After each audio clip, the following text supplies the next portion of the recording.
কি বলছেন? মিমি মিমি হসপিটালাইজড। আমার মেয়ে হসপিটালাইজড। কি হয়েছে? স্যার মিমি নাক থেকে রক্ত পড়ছে স্যার। ওকে হসপিটালাইজড করেছে। চলুন আমি সঙ্গে যাচ্ছি। আমার গাড়িতে গেলে আপনার সুবিধাই হবে।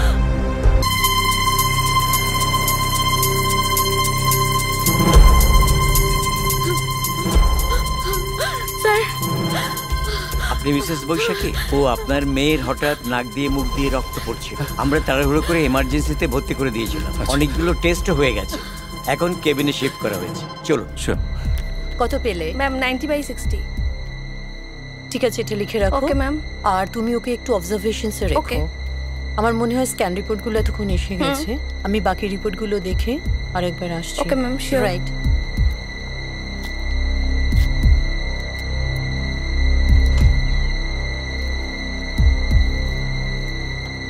আসুন। Mimi ma'am please silence. Ma'am please.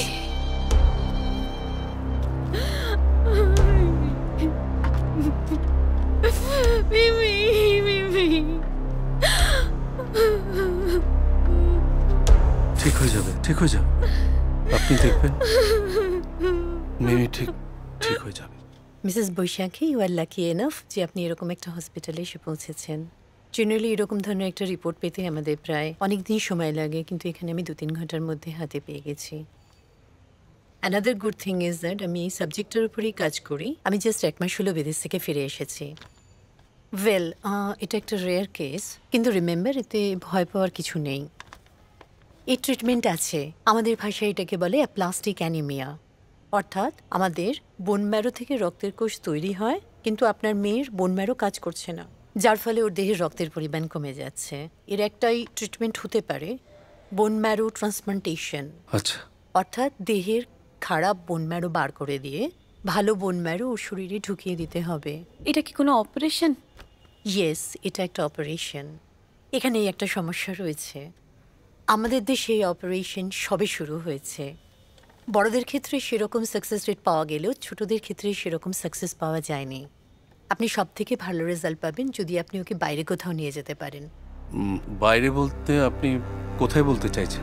দেখুন, এটা অনেক জায়গাতেই হয়, তবে আমি পার্সোনালি আপনাকে সাজেস্ট করতে পারি আমেরিকার জনস হপকিন্সে যদি যান। আমি ওখানেই ছিলাম।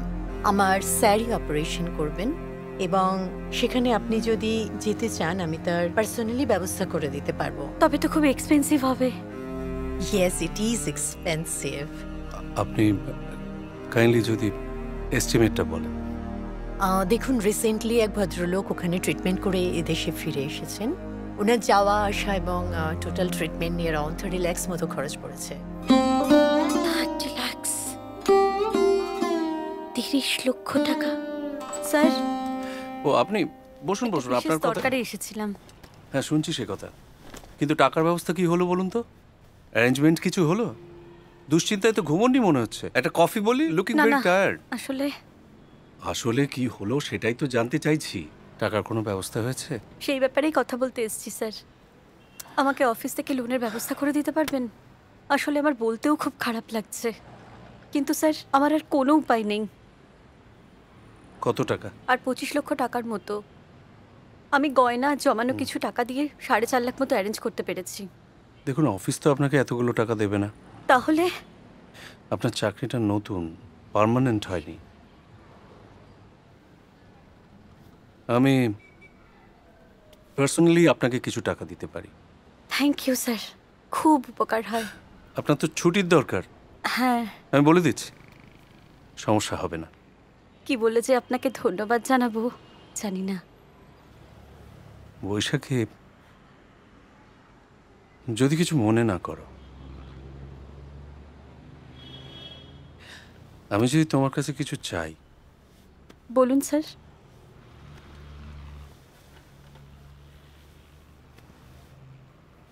তুমি কি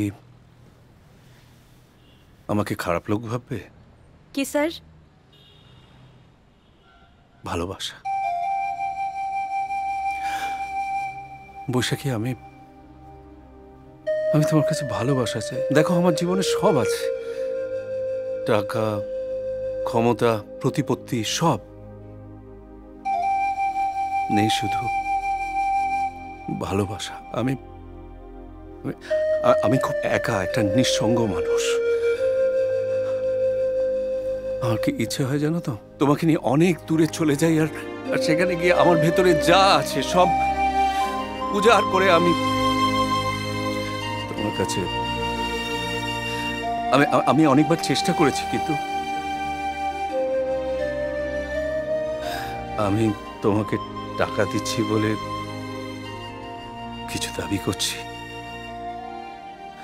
এটা প্লিজ ভেবো না। তাহলে কিন্তু আমার নিজেকেই খুব গিল্টি মনে হবে। আচ্ছা, আমি কি তোমার কাছে খুব বেশি কি